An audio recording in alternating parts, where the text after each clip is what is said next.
Pilpres 2004 dan 2014 mencerminkan posisi strategis NU dalam pemenangan pemilu. Pada 2004, praktis hampir semua cawapres terasosiasi dengan NU, baik struktural maupun kultural. Begitu pula saat Pilpres 2014, sejumlah tokoh NU mendapat peran sentral baik di kubu Jokowi maupun Prabowo. Jelang Pilpres 2024, dukungan tokoh-tokoh NU kembali diburu. Silakan merapat kepada rekan-rekan yang masih duduk-duduk santai di belakang panggung, di samping panggung. Inilah momen saat Ketua Umum PDIP Megawati Soekarnoputri berdekatan dengan Gubernur Jawa Timur, Khofifah Indar Parawansa, pada sebuah acara yang digelar Abdesi hari Minggu lalu. Kebetulan, keduanya hadir sebagai penerima penghargaan dari Abdesi. Namun apakah juga kebetulan Mbak Mega dan Khofifah duduk berdampingan? Atau ini merupakan sinyal perjodohan? Belakangan, Khofifah memang tengah jadi primadona. Baca pres Partai Gerindra, Prabowo Subianto misalnya, beberapa kali menemui Khofifah. Konon, Prabowo berupaya merayu Khofifah agar bersedia dipasangkan sebagai cawapres. Beliau sebagai pimpinan daerah, saya sering datang ke Jawa Timur. Kira-kira begitu sebetulnya. Ya, beliau salah satu tokoh yang mempunyai kemampuan di tingkat negara dan bangsa. Khofifah kabarnya juga dilirik kubu baca pres Koalisi Perubahan, Anies Baswedan. Wasekjen Partai Nasdem adalah salah satu yang mendorong perjodohan Anies dan Khofifah. Ketua DPP Partai Nasdem Effendi Khoiri juga menyebut nama Khofifah sebagai salah satu figur yang mampu mengerek perolehan suara Pilpres di Jawa Timur. Sebagai pemenang Pilgub Jawa Timur 2018, Khofifah terbukti sukses mengonsolidasikan dukungan NU kultural, padahal lawannya saat itu mendapat dukungan NU struktural. Bila terjun dalam Pilpres 2024, Khofifah tentu diharapkan dapat memaksimalkan perolehan suara di Jawa Timur dan dari warga NU seluruh Indonesia. Ya, Anies kurang kuat di jemaah NU. Nah, kalau ada upaya-upaya menarik Khofifah misalnya bergandengan sama Anies, make sense gitu. Bisa melengkapi begitu. Iya, bisa saling mengisi, kira-kira begitu. Kekuatan elektoral NU selalu diperhitungkan dalam kontestasi politik di Indonesia. Saat Pilpres pertama di Indonesia misalnya, sejumlah tokoh Nahdlatul Ulama mendominasi surat suara, baik tokoh NU secara struktural maupun kultural. Capres Wiranto misalnya menggandeng Salahuddin Wahid, cucu pendiri Nahdlatul Ulama dan adik Gus Dur.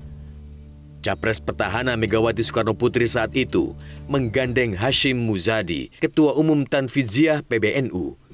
Yusuf Kala yang menjadi cawapres SBY dalam pemilu 2004 juga bukan orang asing di NU.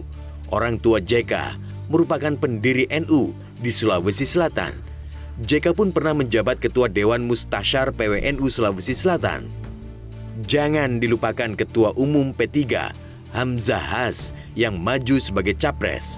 P3 dan NU memiliki sejarah panjang karena NU merupakan salah satu pilar pembentuk P3 saat rezim Orde Baru menerapkan penyederhanaan parpol. Dalam Pilpres 2014, sejumlah tokoh NU kembali mendapat peran sentral. Khofifah misalnya didapuk sebagai juru bicara kubu Jokowi JK, sedangkan Mahfud MD dipercaya sebagai ketua tim sukses pasangan Prabowo-Hatta.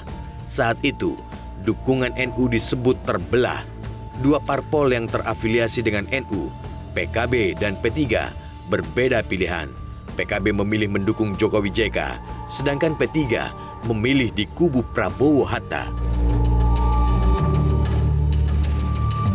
Menjelang Pilpres 2024, sejumlah sosok yang berpotensi kuat menjadi capres dan cawapres juga mulai mendekati NU.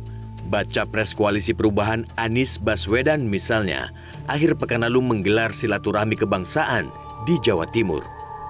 Begitu pula dengan baca pres Partai Gerindra, Prabowo Subianto.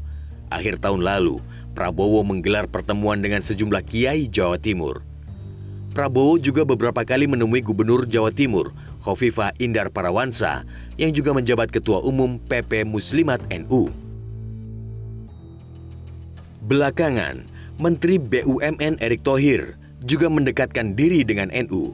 Saat peringatan 1 abad NU beberapa waktu lalu, Erick terlibat langsung sebagai Ketua Pengarah peringatan Harlah 1 abad NU. Izin Bapak Presiden, hari ini saya memakai baju Banser NU. Ini karena diminta oleh sahabat saya, Ketua Umum Gerakan Pemuda Ansor, Gus Yakut.